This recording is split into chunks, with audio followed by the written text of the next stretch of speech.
Hello everyone, welcome back. इस video में हम विलियम वर्ड्सवर्थ की पोएम लूसी ग्रे पढ़ेंगे।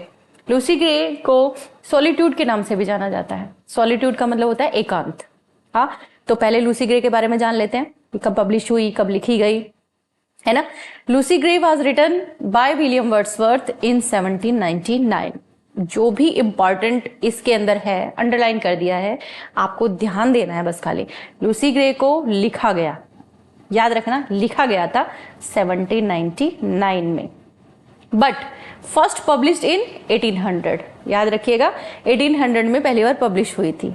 Okay, as part of the second edition of the collection lyrical ballads. यानी second edition जो था ना लिरिकल बैलेड का जो सेकेंड एडिशन आया था उसके अंदर ये पब्लिश हुई थी। और लिरिकल बैलेड आप जानते ही हैं, लिरिकल बैलेड का पब्लिकेशन वैसे ओरिजिनली 1798 में हुआ था और ये S T. Coleridge, Samuel Taylor Coleridge and William Wordsworth के कोलैबोरेशन से लिखी गई थी लिरिकल बैलेड्स। और लिरिकल बैलेड के पब्लिकेशन के साथ में शुरुआत मानी जाती है रोमांटिक मूवमेंट की। तो बहुत सारी इंपॉर्टेंट चीजें जो हैं वो यहाँ पे मैंने आपको बताई हैं। आप कंसंट्रेशन के साथ अगर पूरे वीडियो को सुनते हैं ना तो आपके बहुत सारे मतलब क्वेश्चंस जो हैं वो माइंड में क्लियर होंगे, बहुत सारे कॉन्सेप्ट जो हैं वो माइंड में क्लियर होंगे और क्वेश्चंस जो है प्रिपेयर कर पाएंगे आप। एग्जाम के अंदर अगर पूछ लिया जाता तो आपको ध्यान आएगा कि जी हाँ ऐसा तो हमने सुना था। तो चलिए अब बात कर लेते हैं हमारी पोएम लूसी ग्रे की। ये एक तरह से ना एक नरेटिव पोएम है। नरेटिव पोएम मतलब जिसके अंदर कोई स्टोरी बताई जाती है, कुछ इस टाइप की पोएम विलियम वर्ड्सवर्थ ने लिखी है। यहाँ एक ट्रेजिक टेल है बच्ची की, एक छोटी बच्ची की कहानी है जिसका जीवन जो है वो खत्म हो जाता है स्नो स्टॉर्म में।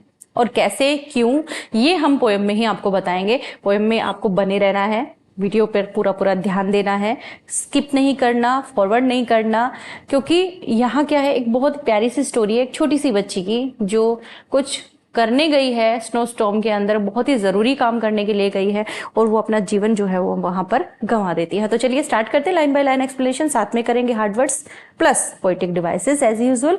तो देखिए, oft, it is an archaic word. Often है इसका मतलब। I had heard of Lucy Gray, कि अक्सर मैंने लूसी ग्रे का नाम सुना था। And when I cross the wide, जब भी मैं जंगल से गुजरा, यानी जब मैंने उस जंगली इलाके को पार किया। I chance to see at break of day, तो समझो कब किया, उस समय जबकि दिन जो है वो शुरू होने ही वाला था। ब्रेक ऑफ डे मीन्स भोर का समय था, बिल्कुल एकदम सुबह होने ही वाली थी। द सॉलिटरी चाइल्ड, मैंने देखी एक अकेली लड़की, यानी बिल्कुल अकेली लड़की थी, मैंने देखी जंगल में।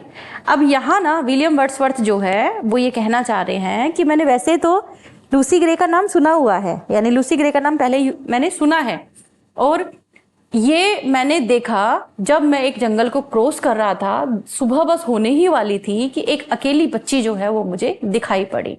ठीक है, अब देखिए हार्ड वर्ड्स यहाँ पे दिए हुए। वाइल्ड का मतलब एक रिमोट अनकल्टिवेटेड प्लेस होता है, जंगल कह सकते हैं आप। चांस्ड, यानी चांस्ड एक तरह से शॉर्ट फॉर चांस्ड के लिए है, आप समझ ही गए। सॉलिटरी का मतलब होता है अलोन, एकांत। ब्रेक ऑफ डे यानी time when light first appears in the morning, dawn जिसे कहते हैं, भोर का समय।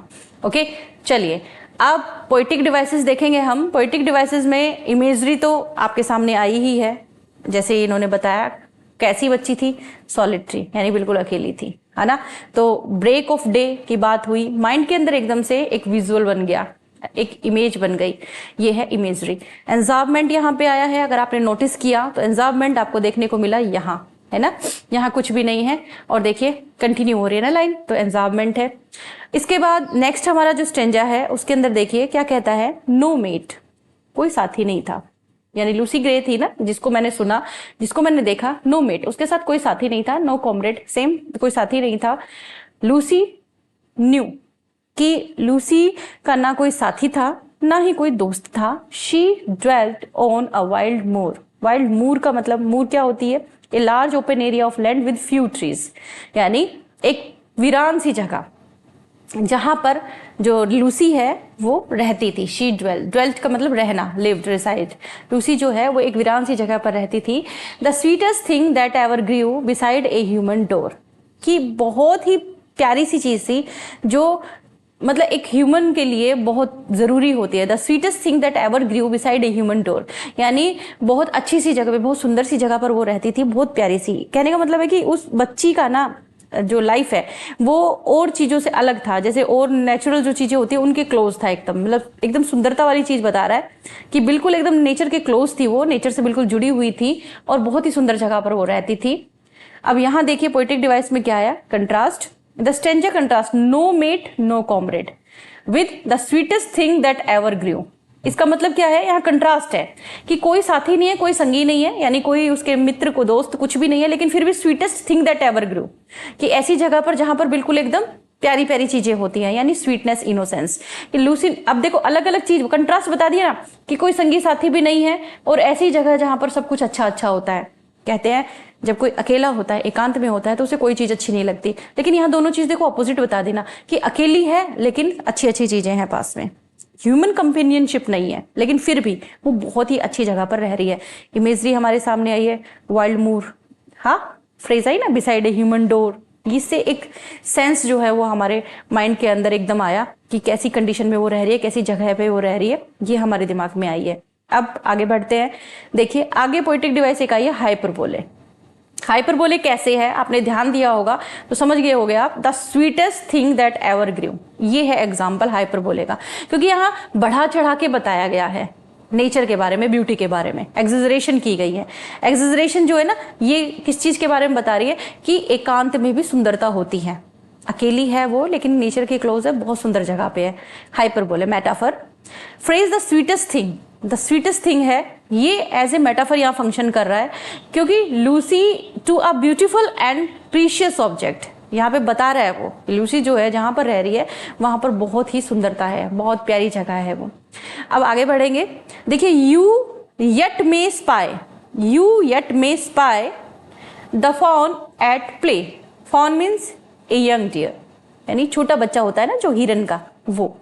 The hare upon the green, hare upon the green, hare यानी खरगोश, कि तुम हिरन के बच्चे को वहां पर खेलते हुए देख सकते हो। यू मे स्पाई, स्पाई का मतलब वैसे तो क्या होता है, जासूसी करना होता है ना, लेकिन यहाँ पे क्या है, देखना है, यानी तुम देख सकते हो वहां पर किसको, हिरन के बच्चे को खेलते हुए, खरगोश को खेलते हुए देख सकते हो, कहाँ, हरे मैदानों में, ग्रीन एरिया में।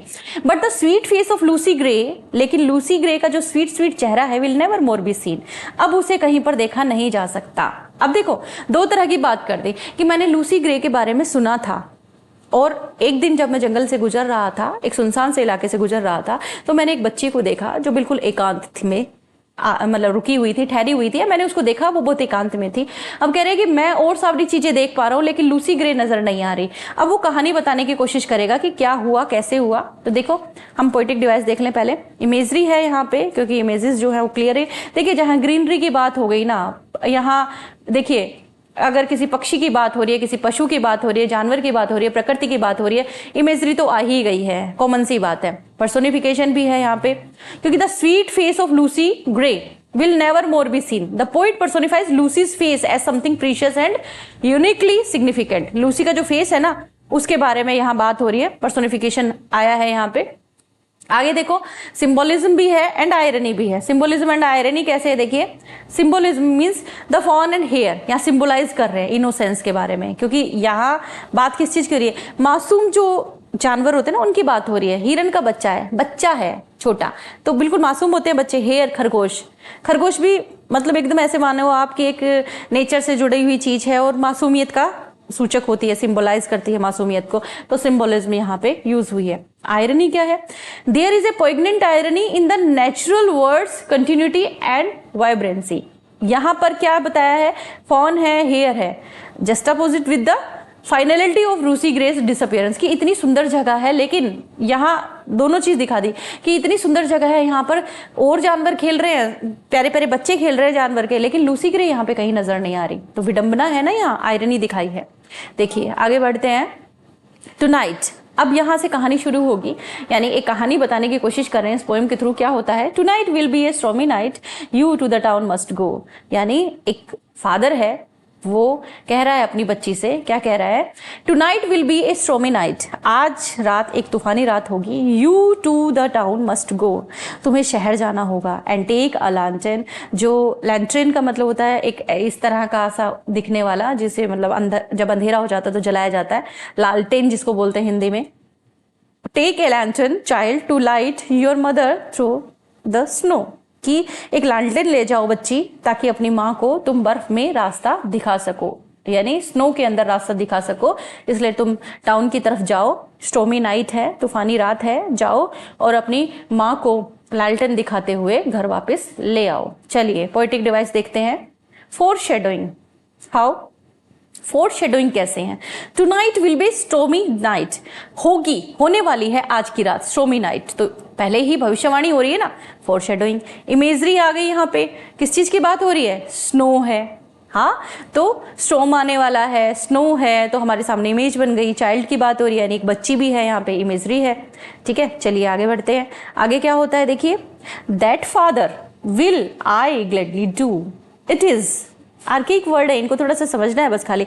पोइट्री आप बार बार पढ़ेंगे ना तो इनकी आपको हैबिट हो जाएगी। It is scarcely afternoon, it means ये क्या कहती है, अपने फादर से कहती है कि फादर मैं ये काम बहुत खुशी से करूंगी, ग्लैडली यानी बहुत खुश होकर करूंगी। इट इज स्कैर्सली आफ्टरनून, कि अभी दोपहर नहीं हुई है, यानी बहुत मुश्किल से, हार्डली, बेयरली, हाँ, कि अभी दोपहर नहीं हुई है। The minster clock has just struck 2, कि अभी चर्च की घड़ी की अगर बात की जाए, जो वॉल पे लगी हुई होती है बड़ी बड़ी घड़ी, उनके अंदर अभी 2 ही बजे हैं। And yonder is the moon, आसमान में चांद भी अभी दिखाई दे रहा है। यानी एक तरह से बादल हो रखे हैं, स्टॉर्मी नाइट है, नाइट होने वाली है, सॉरी, और ये कह रहे हैं कि सिर्फ अभी 2 ही बजा है, 2 बजे का ही घंटा बजा है। आगे देखो, पोएटिक डिवाइस है, इमेजरी आई है, and yonder is the moon दे रखा है ना, तो इससे एक इमेज हमारे सामने आ गई कि मून जो है वो अभी स्काई में है। Personification, minster clock, here is minster clock ना पर्सोनिफाई कर रहा है किस चीज की, कि इसके अंदर एबिलिटी है to strike and keep time, जहां एक तरह से पर्सोनिफिकेशन आ गया मिंस्टर क्लॉक के अंदर। नेक्स्ट हम स्टेंजा की तरफ बढ़ते हैं। स्टेंजा 6 है हमारा। At this the father raised his hook, ये सुनकर पिता ने क्या किया, अपनी हुक उठाई। हुक का मतलब होता है एक ऐसे मतलब कर्व टाइप में एक होता है औजार सा, जिसको काटने के काम में लेते हैं। बहुत अच्छी सी ड्राइंग नहीं है मेरी, मतलब इस टाइप से कुछ बना हुआ होता है, दराती जिसको कह सकते हो आप, है ना, कर्व्ड होती है इस तरह से हुक टाइप की। उसने उठाई एंड स्नैप्ड ए फैगोट बैंड, और क्या किया, उसने लकड़ी के गट्ठर की रस्सी तोड़ दी। कहीं लकड़ियां लेकर आया होगा जलाने के लिए, और उसने क्या किया, लकड़ी का जो गट्ठर था उसकी गांठ जो है वो तोड़ दी। He plied his work and Lucy took the lantern in her hand, वो अपने काम में लग गया, कि वो जो उसका जो फादर था ना वो अपने काम में लग गया। लूसी ने क्या किया, लूसी ने लैंटर्न उठाई और वो लेकर हाथ में चल दी। क्या होता है देखिए, पोएटिक डिवाइस देखेंगे पहले, फिर आगे बढ़ेंगे। इमेजरी, कि फादर ने अपनी हुक उठाई और उसने क्या किया, वो गट्ठर जो है लकड़ियों का खोल लिया। शायद हो सकता है लकड़ियां लाए होंगे जंगल से जलाने के लिए, क्योंकि सर्दी बहुत तेज थी। तो इमेजरी आई है हमारे सामने, मेटाफर है हुक एंड फैगोट बैंड, ये मेटाफोरिकली यूज हुए हैं। यहाँ सिंबलाइज करें कि फादर जो है ना, फादर का मेहनती है, फादर जो है वो काम करता है, फादर शायद किसान है, तो एज ए मेटाफर यहाँ पे यूज हुआ है। ठीक है, ये ऑब्जेक्ट जो है प्रेजेंट कर रहे हैं एक तरह से प्रैक्टिकल एस्पेक्ट हमारे काम को, जो उसके फादर जो कर रहे हैं उसको यहाँ रिप्रेजेंट कर रहे हैं। सिंबोलिज्म है, हाउ लैंटर्न जो है वो किस चीज का सिंबल है, गाइड का, है ना, रोशनी का। ठीक है, तो लालटेन को यहाँ पे आप कह सकते हैं, लैंटर्न जो है symbolizes guidance, light and hope, की आशा है, लेकर जाएगी लाइट दिखाती हुई अपनी माँ को वापस लेकर आ जाएगी, है ना। ओके, चलिए आगे है एंजार्बमेंट, वो तो आपने नोट कर ही लिया होगा, यहाँ पे आया है देखिए, है ना, यहाँ कुछ भी नहीं है, ना कोई फुल स्टॉप है ना कोई कोमा है, तो ये क्या है, एंजार्बमेंट है। आगे बढ़ेंगे हम, हमारा स्टेंजा नंबर 7 देखो। Not blither is the mountain roe with many a wanton stroke, क्या होता है, पहाड़ी जो है ना, हिरन भी उससे ज्यादा खुश नहीं था।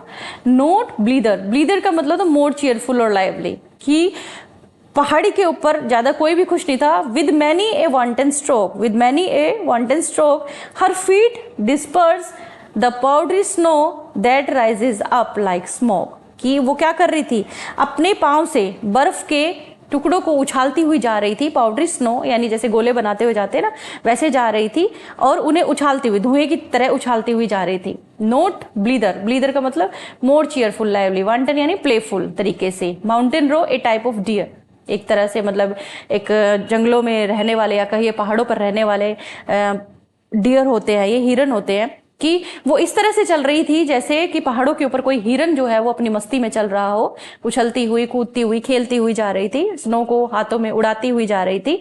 तो आगे देखिए पोएटिक डिवाइस क्या है, simile that rises up like smoke, that rises up like smoke, कि हिरण जैसे नहीं उछलते हैं, जैसे धुआं उछलती है उस तरीके से वो उछल रहे थे। यानी वो बहुत खुश थी। लूसी की जो फिट है ना वो ऐसे लग रहे थे जैसे कि हिरण जो है चल रहा हो बहुत अपनी मस्ती में। इमेजरी यहाँ पर आई है। इमेजरी कैसे, क्योंकि यहाँ लूसी के मोमेंट की बात की गई है, वो कैसे चल रही है बर्फ के अंदर उसकी बात हुई है, तो इमेजिनेशन आती है हमारे सामने, इमेजरी जो है वो आती है। आगे देखिए मेटाफर है, कैसे, देखिए माउंटेन रो, माउंटेन रो एक तरह का डियर है, यानी जो हिरण होता है उसकी ही एक टाइप है। यहाँ पे पोइट ने उसे मेटाफोरिकली यूज किया है कि वो लड़की जो है ना लूसी, वो ऐसे लग रही है जैसे डियर होता है, जैसे हिरण होता है ना, अपनी मस्ती में चलना, एक ग्रेस के साथ, एक लाइवलीहुड के साथ में। हाँ चलिए आगे बढ़ते हैं हम स्टैंजा नंबर 8 पर। स्टैंजा नंबर 8 क्या कहता है, देखिए, the storm came on before it's time, कि जो तूफान है ना वो अपने समय से पहले ही आ गया। She wandered up and down and many a hill did Lucy climb but never reach the town.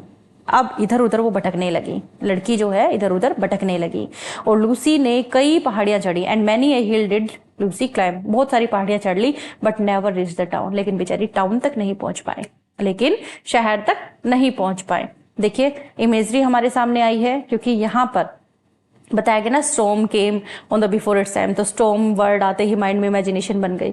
Lucy wandered up and down, इधर उधर खूब भटकी, तो ये चीज इमेजिनेशन बना रही है। Symbolism, the storm, storm symbolise कर रहा है यहाँ पे प्रॉब्लम्स को, यानी एक ऐसी फोर्स जिसे आप कंट्रोल नहीं कर सकते, एक नेचुरल फोर्स है जिसे लूसी ने फेस किया, दैट इज सिंबोलिज्म। आगे देखिए स्टेंजा नंबर 9 में क्या होता है, the rest parents all that night went shouting far and wide, कि बेचारे माँ बाप, रेस्ट का मतलब माँ बाप, यानी परेशानी के अंदर, दिक्कत के अंदर जब चिल्लाते हैं उसे कहते हैं कि माँ बाप परेशानी के अंदर पूरी रात क्या करते रहे, चीखते रहे, चिल्लाते रहे, but there was neither sound not sight, कि ना तो कोई आवाज थी और ना ही कोई नजारा था, यानी ना तो उस लूसी का कोई निशान मिला और ना ही उसकी आवाज सुनाई दी। खूब डोले, खूब घूमे, लेकिन कुछ भी उन्हें दिखाई नहीं दिया।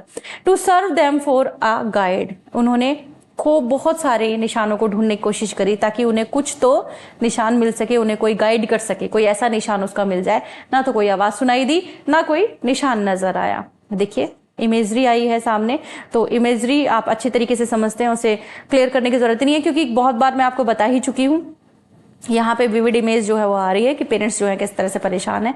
सिंबोलिज्म है साउंड नोट साइड, है ना, नो साउंड नो साइड, है ना, इसका मतलब सिंबलाइज किए कुछ भी नहीं है, कोई क्लू नहीं है, एब्सेंस ऑफ एनी क्लू, तो सिंबोलिज्म है। नेक्स्ट पे चलते हैं हम, स्टैंजा नंबर 10 है हमारा, क्या कहता है देखिए, at daybreak on a hill they stood, कि सुबह होते ही एक पहाड़ी पर खड़े थे, यानी शायद सारी रात वो ढूंढ रहे थे और सुबह होते वो एक पहाड़ी पर खड़े थे। दैट ओवरलुक द मोर, वो क्या देख रहे थे, वीरान, बिल्कुल वीरान है जगह। एंड थेंस दे सा द ब्रिज ऑफ वुड, और उसके बाद में उन्होंने देखा एक लकड़ी का पुल। ए फरलोंग फ्रॉम देयर डोर, उनके घर से केवल कुछ ही दूरी पर था, यानी कुछ ही डिस्टेंस पे एक पुल था जो उन्हें दिखाई पड़ा, वो उन्होंने देखा। तो देखिए पोएटिक डिवाइस इमेजरी आ गई है, क्योंकि वर्ड देखिए इस टाइप के ही आए हैं ना, इस स्टैंजा के अंदर यूज हुए हैं। ओवरलुक द मूर, हाँ ये चीजें बताती हैं, एक इमेज हमारे सामने प्रेजेंट करती है। ए फरलोंग फ्रॉम देयर डोर, ये आपको एक स्पेसिफिक मेजरमेंट बता रही है डिस्टेंस का, तो इमेजरी आ रही है, एक इमेजिनेशन बन रही है। पर्सोनिफिकेशन कैसे है, the landscape is personified through the description that overlook the more, ये आपको एक हिल के अंदर, हिल जो है उसके अंदर ह्यूमन लाइक एबिलिटी दिखा रही है आपको, कि ओवरलुक कर सकता है, ऑब्जर्व कर सकता है एक हिल जो है, दैट ओवरलुक द मोर। आगे देखिए स्टैंजा नंबर 11 जो है वो क्या कहता है, and now they homeward turned, अब वो क्या किए, वो घर की तरफ मुड़े। एंड क्राइड, रोते हुए, in heaven we all shall meet, इस स्वर्ग में हम सब मिलेंगे, यानी उन्होंने आस जो है अपनी खो दी और क्या कहने लगे कि स्वर्ग में ही अब उससे मुलाकात होगी। अपने घर की तरफ लौट के सारा, दोनों माँ भी और उसके फादर जो है वो भी, दोनों के दोनों खूब ढूंढ लिए, लेकिन वो ना उसके कोई निशान मिला, ना कोई आवाज मिली। तो इसका मतलब क्या है, निराश होकर अपने घर की तरफ लौट रहे थे और चीखते हुए, चिल्लाते हुए, रोते हुए कह रहे थे कि अब शायद स्वर्ग में ही मुलाकात होगी। When in the snow the mother spied, इतनी ही देर में माँ ने देखा, क्या देखा? द प्रिंट ऑफ लूसीज फीट, कि बच्ची के पैर के निशान जो है वो दिखाई पड़ रहे हैं, बच्ची के पैरों के निशान जो है वो दिख रहे हैं। Here is imagery and symbolism also, because the print of the Lucy feet जो है सिंबलाइज कर रहा है यहाँ पे कनेक्शन लूसी का, कि लूसी यहाँ पर आई थी, है ना। इमेजरी यहाँ आई है क्योंकि यहाँ बात की गई है किस चीज की? ये बात कर रहे हैं यहाँ कि कौन सी ऐसी जगह है, the print of Lucy feet, कि कौन सी ऐसी जगह है जहां पर उनको लूसी के जो है फिट जो है वो नजर आए हुए होंगे, कहां पर? स्नो में। सो इमेजरी भी हमारे सामने आ रही है। आगे हम चलते हैं अपने स्टेंजा नंबर 12 पे, देखिए क्या कहता है। Then downward from the steep hill as they tracked the foot marks small, फिर पहाड़ी के किनारे से नीचे की ओर छोटे छोटे पैरों के निशानों का पीछा करते हुए, ट्रैक करते हुए, and through the broken hawthorn hedge, टूटी हुई कटीली जो झाड़ियां होती है ना, हाउथॉर्न हैज, हैजेज यानी झाड़ियां, उनकी तरफ वो चले गए, यानी वो पैरों के निशान जो है कटीली झाड़ियों की तरफ चले गए। And by the long stone wall, और वो धीरे धीरे निशान जो है वो उन कटीली झाड़ियों को भी पार करके दीवार के पास चले गए, यानी दीवार तक ये माता पिता दोनों ढूंढते हुए बच्ची को चले गए। Here is imagery. इमेजरी तो देखिए हर जगह ही आ रही है, ये आपके ऊपर डिपेंड करता है, आप ध्यान से अगर पढ़ेंगे तो आप इस चीज को नोटिस कर लेंगे। सिंबोलिज्म क्या है वो देख लीजिए। फुट मार्क्स स्मॉल, यानी ये सिंबलाइज कर रहा है कि लूसी यहाँ पर आई थी, क्योंकि छोटे छोटे पैर है, बच्ची के पैर है, तो ये चीज बता रहे हैं कि लूसी यहाँ पर आई थी। अब स्टेंजा नंबर 13 क्या कहता है, देखिए। And then an open field they crossed, और आगे क्रॉस करते हुए, यानी झाड़ियां आई, दीवार आई, फिर वो आगे पहुंच गए, और आगे पहुंचे, तो और आगे पहुंचे तो क्या हुआ? The marks will still the same, वो जो निशान थे ना वो सेम थे, वो आगे तक सेम बने रहे, वो पीछा करते रहे और निशान जो है वो सेम रहे। दे ट्रैक्ड, उसका पीछा करते रहे। Them on NOR ever lost, वो निशान जो है अभी तक खोए नहीं थे, वो निशान कहाँ पे गए? And to the bridge, bridge तक आ गए, यानी निशान अभी ब्रिज तक बने हुए थे। पोएटिक डिवाइस देखिए, इमेजरी है यहाँ पे। इमेजरी को फिर से एक बार डिस्कस नहीं करेंगे, क्यों? क्योंकि आपको मालूम है इमेजरी यहाँ पे बन रही है, ब्रिज कब की बात हो रही है, क्या क्या बातें हो रही है, फील्ड है इनकी। सिंबोलिज्म देख लेते हैं। The marks symbolize Lucy's presence, Lucy के प्रेजेंस की सिंबल है यहाँ पे मार्क्स जो है, जो उसके पैर के निशान है वो। आगे बढ़ते हैं, स्टेंजा नंबर 14 पे चलते हैं, देखिए क्या कह रहे हैं। दे यानी parents followed from the snowy bank, parents जो है ना बर्फीले किनारों से उसको फॉलो करते रहे। The foot marks one by one, एक के बाद एक पैरों के निशान को फॉलो करते चले गए। Into the middle of the plank, middle to the plank, plank का मतलब होता है a long flat piece of wood, एक पुल सा जैसे बना दिया जाता है। जैसे मान लीजिए यहाँ पे नदी बह रही है, यहाँ पे नदी बह रही है, इन के ऊपर से ऐसे रास्ता बना दिया गया है, जैसे उसे कहते हैं पुल। यानी ये रास्ता है, सॉरी ये जगह है समतल, ये जगह है समतल, और नीचे से जैसे नदी बह रही है, तो ये जो रास्ता है ना, इस रास्ते को इसके साथ कनेक्ट करने के लिए जो बना दिया जाता है, इसे कहते हैं पुल। तो ये है plank. Into the middle of the plank and further there were none, कि बीच तक गए। ये जो मैंने बताया ना आपको, जैसे ये पुल है, इस पुल के यहाँ बीच तक पहुंच गए, बीचों बीच पहुंच गए, और उसके बाद में उन्हें वो जो निशान है वो नजर नहीं आए। पुल के बीच तक तो निशान दिखे, उसके बाद अब कोई निशान नहीं है। तो इमेजरी आ गई, यानी स्टेंजा के अंदर आपको इमेजरी दिखाई दे रही है, क्या कि उनकी जो फाइनल स्टेज है ना सर्च की, वो कंप्लीट हो गई। सिंबोलिज्म है, फुट मार्क्स यहाँ सिंबलाइज कर रहे हैं, फिर वापस से वही है। 15 जो नंबर का स्टेंजा है वो क्या कहता है, देखिए। Yet some maintain that to this day she is living child, फिर भी कुछ लोग मानते हैं आज भी कि वो जिंदा है। यानी वो जो पुल है ना, जैसा मैंने आपको बताया, वो जो पुल है वहां तक वो निशान थे आधी दूरी तक, उसके बाद निशान खत्म।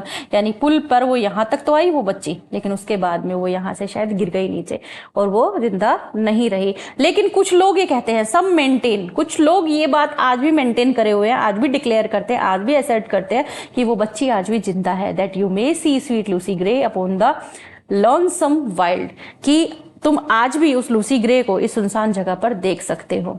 Imagery and symbolism. Again imagery क्या है, इस स्टेंजा के अंदर आपके सामने भी एक इमेज आ रही होगी, एक मिस्टीरियस सी, कि वो जिंदा है या नहीं। तो जब ये बात आ गई ना लोनसम वाइल्ड, तो ये हमारे सामने एक पिक्चर क्रिएट कर रही है कि इस जंगल में शायद आज भी वो घूमती है। सिंबोलिज्म, सिंबोलिज्म क्या है, the idea that Lucy might still be a living child, ये सिंबलाइज कर रहा है enduring presence of her memory, क्योंकि जो उसके पेरेंट्स है ना, उनकी यादों में तो वो आज भी जिंदा है। जिन्होंने लूसी को देखा, उसकी स्वीटनेस जो है वो लोगों के दिमाग में आज भी जिंदा है। सो ये क्या है, सिंबोलिज्म है। चलिए आगे बढ़ते हैं, स्टेंजा नंबर 16 पर चलते हैं। ओवर रफ लास्ट स्टेंजा है ये, लेकिन अभी आपको स्किप नहीं करना है क्योंकि अभी हम पोएम के बारे में भी जानेंगे आगे ना। Over rough and smooth she trips along, कि उबड़ खाबड़ रास्तों पर चली, एंड नेवर लुक्स बिहाइंड, पीछे उसने मुड़कर नहीं देखा क्योंकि पैरों के निशान आगे की तरफ गए, पीछे नहीं आए। And sings A solitary song, आज भी वो आगे की तरफ बढ़ती चली जाती है और एक सॉलिटरी सॉन्ग जो है वो गाती रहती है, यानी एकांत का गाना गाती रहती है। That whistles in the wind, जो हवा में गूंजता रहता है। विसल का मतलब सीटी बजाना, गूंजना भी कह सकते हैं आप, हाई पिच्ड, यानी हवा के अंदर आज भी उसकी आवाज जो है वो सुनाई पड़ती है, लोगों की यादों के अंदर आज भी वो जिंदा है। इमेजरी यहाँ पे आई है रफ एंड स्मूथ की, तो आपके सामने एक पिक्चर क्रिएट होगी। विसल्स इन द विंड, ये भी एक पिक्चर क्रिएट करता है। सिंबोलिज्म क्या है देखिए, सोलिटरी सॉन्ग ये सिंबलाइज कर रहा है Lucy's enduring presence and the memory of her story, कि जिन लोगों ने कहानी सुनी है ना उसकी, जिन लोगों ने देखा था उसको कभी, उन लोगों के दिमाग में आज भी वो जिंदा है। तो ये सिंबोलिज्म है। अब हम जानेंगे पोएम के बारे में। देखिए पोएम के बारे में जान के फिर हम आगे पोइट के बारे में भी जानेंगे, तो अभी स्किप नहीं करना है ना, बने रहना है आपको इसके ऊपर। विलियम वर्ड्सवर्थ इसके पोइट है, एक मेजर इंग्लिश रोमांटिक पोइट जाने जाते हैं ये। अब फॉर्म की बात करेंगे तो पोएम की जो फॉर्म है ना वो बैलेड है, ये एक स्टोरी बताती है। ये स्टोरी बताती है, इसके अंदर 16 क्वार्टरेन आपने नोटिस करेंगे, 4-4 लाइन के स्टेंजा है, और जो 4 लाइन का स्टेंजा होता है ना उसको क्वार्टरेन बोलते हैं। एक स्पेसिफिक राइम स्कीम को फॉलो करते हैं ये stanza, a b. Okay, setting क्या है? सेटिंग है जंगल, रूरल एरिया, ठीक है, मूर्स है, हिल्स एंड ब्रिजेस हैं, वही बात हुई है ना, वही सारी सेटिंग है यहाँ पे। Theme isolation, Lucy Gray solitude is a central theme, solitude इसका सेंट्रल थीम है। उसकी जो लाइफ है on the moor, her solitary journey, और उसका जो हंटिंग पॉसिबिलिटी है ना कंटिन्यू जो चलती है, that is the theme. Message, Lucy Gray conveys a message about the interplay between nature, fate, and human experiences. The poem suggests that even in the face of tragedy and loss, the essence of those we have loved can continue to resonate. कि हम चाहे कितने भी अकेले हो जाएं, लेकिन फिर भी जिससे हम प्यार करते हैं, जो हमारा अपना होता है, वो हमेशा हमारी यादों में जिंदा रहता है। आगे बढ़ते हैं, विलियम वर्ड्सवर्थ के बारे में थोड़ा सा जान लेते हैं, क्योंकि हमने इसकी पोएम को पढ़ा है तो थोड़ा सा समझ लेते हैं। और देखिए विलियम वर्ड्सवर्थ की पहले भी हम वर्क्स करवा चुके हैं आपको इसी चैनल पे, तो आप जब बार बार रिपीट करते हैं ना किसी चीज को, तो वो हमेशा के लिए आपके माइंड में रिटेन रह जाता है। तो आप बढ़ा कीजिए, स्किप मत किया कीजिए कि यार ये तो वही का वही है जो हमने पहले पढ़ा था, एक बार फिर से रिवाइज हो जाएगा। देखिए वर्ड्सवर्थ इज अ की figure in the romantic moment. मैंने आपको बताया रोमांटिक मोमेंट की शुरुआत किस चीज से? लिरिकल बैलेड से। लिरिकल बैलेड जो है कब पब्लिश हुआ? 1798 में। लिरिकल बैलेड किसके कोलैबोरेशन से लिखा गया? S T Coleridge and William Wordsworth के कोलैबोरेशन से। क्लियर? ओके। पोइट ल्यूरेट रहे ये यूनाइटेड किंगडम 1843 में।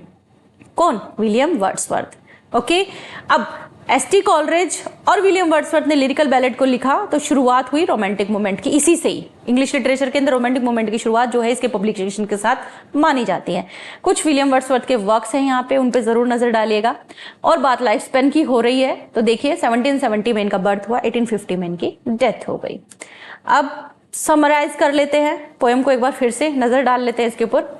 देखिए फर्स्ट पब्लिश हुई 1800 में, आपने अच्छे से पढ़ा है इसको, और किसमें? सेकंड एडिशन जो रहा था ना लिरिकल बैलेड का, उसके अंदर ही पब्लिश हुई थी। इंट्रोडक्शन की बात करेंगे सबसे पहले, तो इंट्रोडक्शन दिया सबसे पहले तो कि स्पीकर ने ना आवाज सुनी लूसी ग्रे की और उसे देखा, अकेली है वो on the moor. Lucy solitude, कि it is revealed that Lucy has no companion, कोई नहीं है उसके साथ में। ये समराइज कर रहे हैं हम पोएम को, ऐसे ऐसे बात हुई थी। सबसे पहले हम इंट्रोड्यूस हुए थे लूसी ग्रे से, कि पोइट ने उसको देखा है अकेले में, उसके बाद देखा कि उसके साथ कोई संगी साथी नहीं है, उसके बाद में लूसी के फादर की वो कहानी बताई कि उसको भेजते हैं एक लैंटर्न लेके कि जाओ अपनी मम्मा को लेकर आओ, उसे गाइड करो, स्टॉर्म आने वाला है और उसे ले आओ। लूसी की जर्नी दिखाई है फिर कि कैसे वो जाती है, डिस्पाइट हर विलिंगनेस लूसी जो है स्टॉर्म के अंदर खो जाती है, बेचारी टाउन तक नहीं पहुंच पाती है। फिर उसके पेरेंट्स जो है उसको सर्च करते हैं तो वो क्या क्या पाते हैं? पेरेंट्स जो है ट्रैक करते हैं लूसी के फुटप्रिंट को, ब्रिज तक जाते हैं, लेकिन उसके बाद में उसको कोई साइन नजर नहीं आता। दोनों जो है वो वहां हताश हो जाते हैं, निराश हो जाते हैं कि लूसी यहाँ नहीं है। लीजेंड क्या है? The poem concludes with the suggestion that Lucy Gray might still be seen as living child in the wild singing a solitary song. Clear? तो ये हमारा वीडियो था। अगर आपको पसंद आया लाइक कर दीजिए, जल्दी से शेयर कर दीजिए और चैनल को सब्सक्राइब जरूर कर लीजिए। Thanks for watching.